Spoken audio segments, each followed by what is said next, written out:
Everyone who enjoys wildlife, bird watchers, fishermen, photographers, refuge visitors, together with sportsmen, can ensure a future for America's wildlife by buying a duck stamp. It's the most direct way you can help wildlife. In response to market hunting and mass destruction of wildlife habitats, waterfowl populations dwindled to an all-time low in the early 1930s. To communicate the need to restore waterfowl populations and habitats, Congress passed the Duck Stamp Act in 1934, which required all waterfowl hunters to purchase an annual stamp. The yearly license has also become a collector's item as a result of the national competition that brings together some of the finest artists in the United States to compete for the right to author the annual stamp. Over the past 87 years, the Duck Stamp program has generated more than $1 billion of revenue that has been used to acquire over 6 million acres of habitat, which communicates that diverse groups of hunters played a key role in wildlife conservation and restoration of duck populations. For thousands of years, North America's waterfowl and wetlands were carefully managed by indigenous nations. When Europeans came to the Americas, the arrival of excess people onto the land destroyed essential habitat for wildlife through farming, mining, and deforestation. By the 1930s, millions of acres of wetlands were drained for farmland and transformed into ever-expanding cities. Overharvesting of waterfowl was another problem. Some species of animals and birds were on the brink of extinction, including the very beautiful and colorful wood duck, which was a result of market shooting, a tactic used to supply restaurants and markets with wild game. The Labrador duck also went extinct in 1875. Even birds with seemingly endless populations, such as the passenger pigeon, dwindled to nothing. New technology like shotguns that could be easily reloaded and oversized punt guns also innovated wild game harvesting procedures. By the 1930s, duck populations were at record lows caused by increased market shooting, continued wetland loss, and the onslaught of the Dust Bowl. Waterfowl advocates needed funding to preserve habitat, preferably something that would help communicate the urgent need for waterfowl and wetland management. But when things get really, really bad, then people kind of rally and they form groups. So Ducks Unlimited was formed, and there were a lot of local hunting clubs that were pushing for the government to do something. And so I think it was an awareness that there was a real problem here that created the duck stamp. And so you identified some of those. We were in the Dust Bowl days, as well as market hunting and unregulated hunting. And there were no management programs at the time. So everything that was, operating on ducks was operating to decrease the population. And when people saw this, they rallied and they said to the government, you've got to do something here. On March 17th, 1934, the headlines read, Duck Bill initiates wildlife program to announce congressional approval of the new duck stamp tax on hunters that would pave the way for the Department of Agriculture conservation program. The stamp would cost $1 for sportsmen and would raise funds for the purchase of migratory bird sanctuaries throughout the country. Revenues from the tax were predicted to total more than $1 million annually. One of the main advocates of the duck stamp was J. Norwood Darling, a Pulitzer Prize-winning cartoonist. He was appointed to lead the U.S. Biological Survey in 1934 and successfully rolled out the duck stamp program. As an artist, he also created the first duck stamp design, and in the first year, it raised $635,000.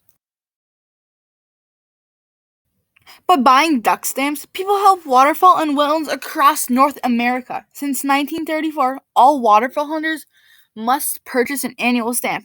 The price started at $1 and has increased over the years. Since the low populations of the 1930s, duck stamp dollars have greatly increased duck populations unlike any other conservation movement.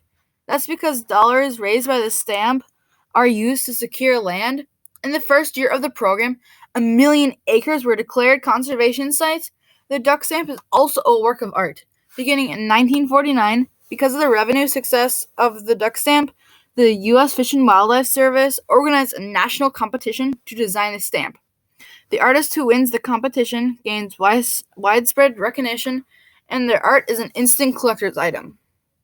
In the 80s, people were going crazy over wildlife art, and wildlife art in general originated from duck stamp art. And so people started, really promoting the duck stamp as artwork, and out of that came all the other wildlife artists. And so all of a sudden, this wildlife art business kind of blew up overnight. While a tenth of all duck stamps are bought by stamp collectors, the rest are bought by conservationists and hunters. The duck stamp program unites these diverse groups of people around a shared common interest: wildlife conservation and duck restoration. It's a great way to fuse both conservation and art, which I don't think you see in other places. And so it's those two things that mean the most to me. Duck stamp artists use the duck stamp as a way to express their personal connections to duck hunting and the outdoors. The art itself is a communication of the values held by the painter about the desire to protect wetlands. It's more than just a painting or a stamp, it communicates a call to action. This last federal duck stamp that I did, which was a wood duck, I painted a old mason decoy in the background. And for me, it's kind of, I wanted people to think about our hunting heritage. The decoy meant a lot to me because that decoy that my father used when he was just starting to hunt way back in the 50s. So it's kind of a reminder of a legacy. And it's a reminder that we have to be active and do something to support our natural habitats. Duck stamps are a reminder that conservation efforts in the past worked and benefit us today. We must carry on that tradition because wetland loss is an ever-present danger. As the population of people continues to grow, more stress is put on wetlands that are crucial for waterfowl and other species. Wetlands benefit people as well. People spend time in wetlands to connect with nature. Wetlands are nature's water filter and flood preventer, and protect against erosion. Duck stamp conservationists and hunters purchase an annual license as a result of the shared understanding of wetlands, and because the program allows them to realize that they play a direct role in the conservation and restoration of duck populations. This piece of art, this stamp, has done so much. Today, the duck stamp costs $25 per stamp.